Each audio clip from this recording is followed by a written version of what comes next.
porque o campo missionário é um verdadeiro desafio, não resta dúvida.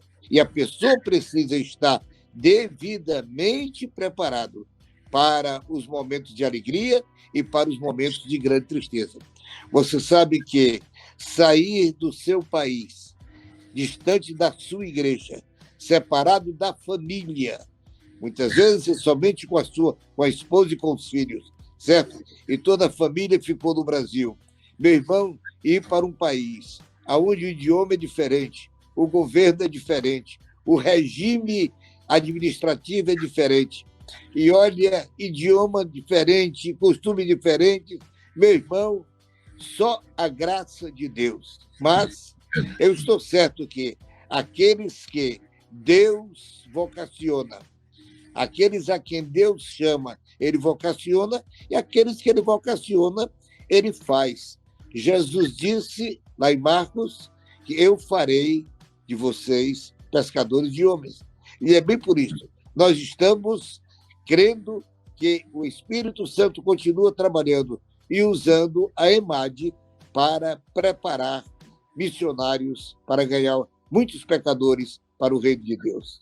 É o resultado de um trabalho sério, é o resultado de um trabalho que é feito pelo senhor, por essa equipe maravilhosa que o senhor tem na EMAD, não é? E esses irmãos emadianos que estão espalhados pelo mundo, eles foram muito bem orientados, tanto é que estão trabalhando não somente espalhados pelo mundo, como o senhor disse, Espanha, Japão e outros lugares, mas também no próprio Brasil.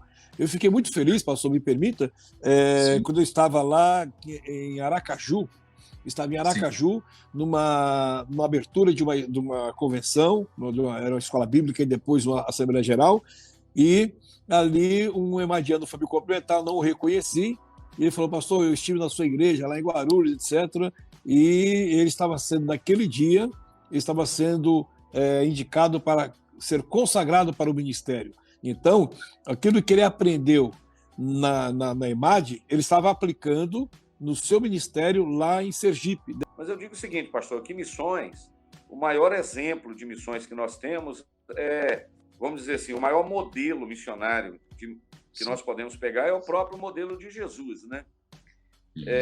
Por exemplo, para Jesus, missões era prioridade. O nosso problema, pastor, com todo respeito, é assim, é que a gente troca urgência por prioridades, né? Eu tenho urgência de fazer isso aqui para a igreja, eu tenho urgência de realizar isso aqui, eu tenho urgência para esta construção, eu tenho urgência para comprar isso, aquilo e tal, tal, tal. É urgente, mas nem tudo que é urgente é prioridade, né? E eu aprendo com Jesus que, quando ele estava sentado lá na beira do poço de Jacó, conversando com a mulher samaritana, os discípulos foram na cidade para comprar comida. E quando eles voltaram, eles perguntaram a Jesus, disseram, come aqui, mestre. E Jesus disse, eu tenho uma comida para comer que vocês não conhecem. E pelo que nós sabemos, na vida do ser humano, comida é prioridade, né? A gente trabalha para comer, tem gente que come para viver, para trabalhar, né? Mas a gente trabalha para comer, é prioridade a comida, para nós, de um modo geral. Mas Jesus mostrou quando ele disse, eu tenho uma comida para comer que vocês não conhecem. É realmente é um tempo único, é um tempo em que a gente sabe que são muitas excepcionalidades. Nós, como assembleanos, com toda a nossa herança cultural e tradição, nós nunca tínhamos em mente, nem no nosso retrovisor ou no horizonte, mudarmos, né, a celebração da ceia, fazer uma ceia um drive-thru, uma ceia em família, né? E de repente são transformações muito grandes, né? E são transformações que você olha assim, meu Deus, isso tudo está acontecendo e os crentes estão entendendo algumas coisas fundamentais, né? Do sacerdócio universal de cada um, né? Como sacerdócio santo se ministra na sua casa, o valor do culto doméstico e ver, pastor, a fidelidade do povo de Deus, aqueles que eram fiéis nos seus dias de ofertas missionárias, eles continuam sendo fiéis. Deus faz questão de dizer, eu sou o Senhor, estou convosco, Aleluia. tal, estou no meio de vós. Agora o diabo não, o diabo você nunca vai encontrar na Bíblia o diabo dizendo, eu sou o diabo. Ele não diz isso, ele vem de maneira camuflada. Então, se o diabo nos atacasse assim, se ele aparecesse dessa maneira, a gente teria dúvida. Sai daqui agora, em nome de Jesus. Mas o diabo, às vezes, vem através dos seus agentes, através dos seus emissários, não é? Muitas vezes vem com a Bíblia na mão, vem dando a paz do Senhor. A paz do Senhor, irmão, tudo bem? Não é? O diabo, ele nos ataca através do falso bem. E o falso bem, falando aqui dos evangelhos, ou seja, as falsas boas novas. Veja, as falsas boas novas, vamos dizer assim, elas são piores do que as más novas, não é? Você tem o mal declarado é fácil, né? A pessoa vê, olha, aquela doutrina falsa. A doutrina falsa não deve ser confundida com a doutrina falsificada. Sim. A doutrina falsificada é pior do que a doutrina falsa, porque a doutrina falsa, você já sabe que ela é falsa, ela vem de fora, lá, olha, cuidado com aquela doutrina daquela seita, daquela religião, ela já vem pronta.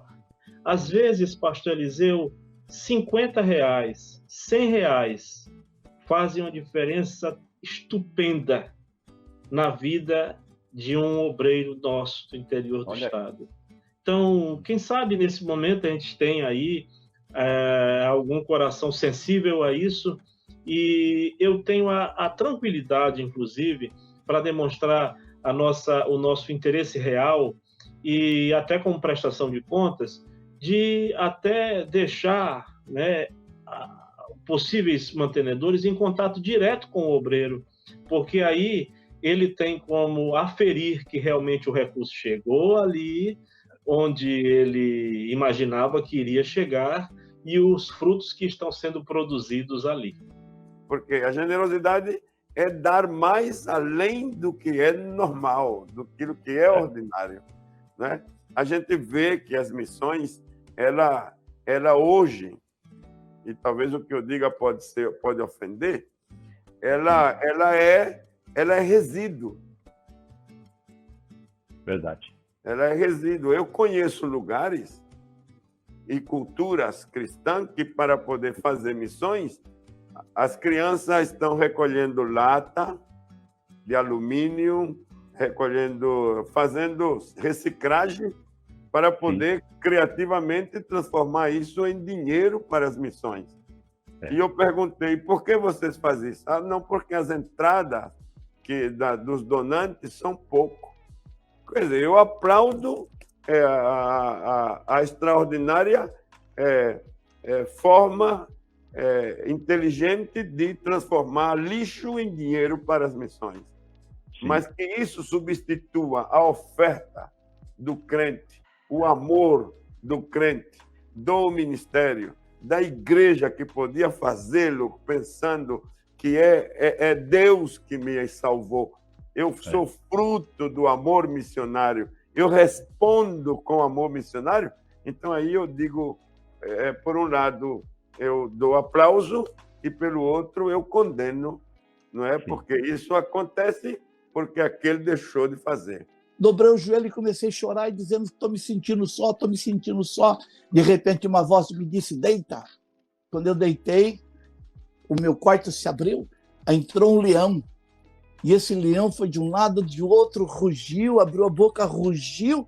E quando eu perguntei, Senhor, o que é isso? Aí uma voz disse assim para mim, nunca mais diga que tu estás só, porque o leão da tribo de Judá está contigo. Amém. Ali eu levantei, pastor. Levantei e falei, acabou. Nunca mais saiu da minha boca, pastor. Nunca mais saiu da minha boca que eu estou sozinho. Então o inimigo muitas vezes bota na nossa mente dizendo, você está abandonado, você está nessa solidão, pastor presidente não liga com você, missões não está te ligando, olha aí, Deus parece que não está mais se importunando com você. Tudo isso é mentira do inimigo, tentando fazer você, sabe, sair do foco. É assim, perfeitamente. Eu estou convencido de que lo que não pode passar é que não aprendamos da história. Eu estou convencido disso. O que não pode acontecer é que a gente não aprenda da história. y hemos cometido muchos errores en la obra nacional. E nós cometemos muitos erros na obra nacional. España se decía que era una iglesia pequeña, dividida y que lo sabía todo. Se dizia que a igreja na Espanha era uma igreja pequena, dividida e que sabia tudo. Era esa mentalidad producto de la opresión que por siglos hemos estado viviendo. E era uma mentalidade de uma opressão que por séculos a cultura sofreu. Es una mentalidad, por tanto, cerrada, no abierta. É uma mentalidade fechada, nesse caso, e não é aberta. Pero Dios usó los años 90 para la inmigración, y cuando llegó la inmigración cambió la cultura de España. Se abrió, cambió todo. Deus usou a imigração nos anos 90 para transformar a mente. A mente ela foi transformada, mudou conceitos da mente através da imigração dos anos 90. Teníamos apenas en el país 100.000 extranjeros viviendo en nuestro país. Y ya en el año 2000 teníamos prácticamente el 12% de la población era inmigrante. Nós tínhamos uma quantidade de imigrantes no país, de uns 100 mil imigrantes, e depois já era 12% da população era imigrantes no país. Eso trajo un cambio de mentalidad. Dios, cuando quiere hacer una obra, Él va a usar todos los medios que nosotros no imaginamos, como ahora está sucediendo. Nadie pensó en el movimiento migratorio hace 20 años, pero ocurrió. Y eso cambió el mundo. Nadie pensó en el COVID, pero ocurrió y ha cambiado el mundo. O Senhor tem a maneira de trabalhar esses movimentos e é importante entender os momentos e os movimentos que acontecem. E na Espanha ninguém imaginava, ninguém esperava o movimento migratório. E ele aconteceu e transformou a cultura, transformou o momento. E ninguém esperava o Covid, ele aconteceu e transformou a situação e a circunstância do momento. Entonces los pastores y los misioneros que no estén dispuestos a renovar su forma de pensar, quedan en el pasado, pierden la oportunidad. Os pastores e missionários que não estão dispostos a mudar a sua mente, a sua maneira de pensar, perdem a oportunidade porque vão ficar no passado. Yo creo que estamos ante un momento profético donde Dios quiere acelerar los tiempos para un avivamiento para este siglo XXI.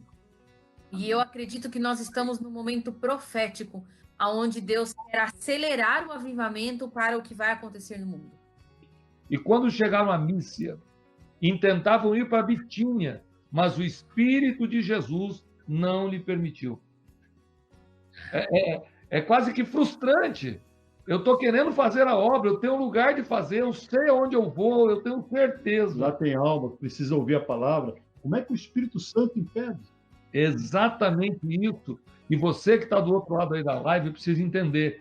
Ainda há governo. E o governo é do Senhor Jesus.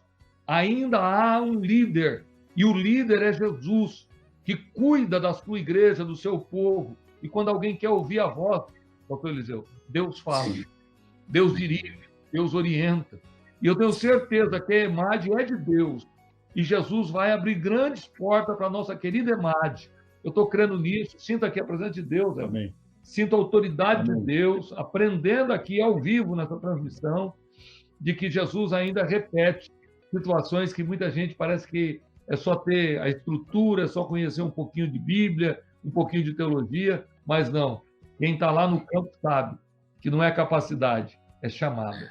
Ser testemunha é ser um missionário de Jesus, ser um missionário atuante. E hoje, pastor, nós falávamos há pouco das dificuldades de tempos atrás, mas hoje nós temos tanta facilidade para ser missionário. Hoje nós temos as missões virtuais.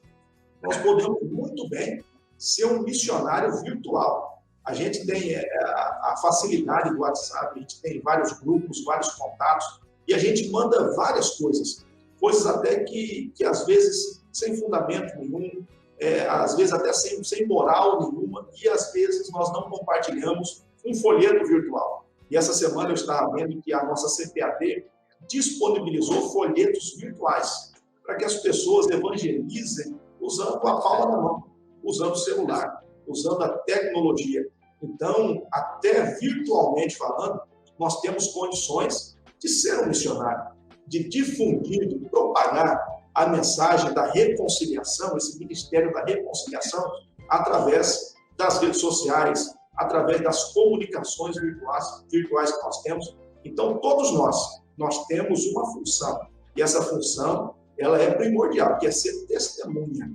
A missão de Deus é resgatar o homem que, por intermédio do pecado, se afastou dele. Qual é o papel da igreja?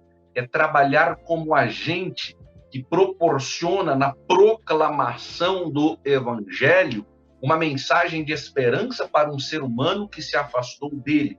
Quando Deus nos chama porque ama o mais miserável de um pecador. Eu sou das primeiras gerações da Assembleia de Deus no Brasil, do movimento pentecostal no Brasil. O que estava na alma, na mente, no coração de cada crente, de cada criança, cada menino e menina, de cada adolescente, era a paixão pelas almas. Onde está isso? A EMAD está fazendo um esforço enorme para reacender essa chama nas igrejas e nos líderes. Mas hoje a gente percebe que a igreja ela se enclausurou dentro de 4 paredes, preocupada muito mais com o seu comodismo, com o estilismo das coisas, abandonando a essência da vida da igreja, que é a pregação do evangelho. E o inimigo é astuto, né? O inimigo ele não trabalha com mentiras claramente, com verdades claramente né? Com proposições claramente falsas, né? Ele trabalha com meias verdades, né? Que é uma meia verdade, é uma mentira. E isso, ó, né? A Bíblia fala, né? Que ele é a antiga serpente. Isso, olha, foi assim com Adão e Eva, né? Com Eva, né? Foi assim com o próprio Jesus no deserto, né? Em que ele cita um salmo. Não está dito que aos teus anjos dará ordens a teu respeito, né?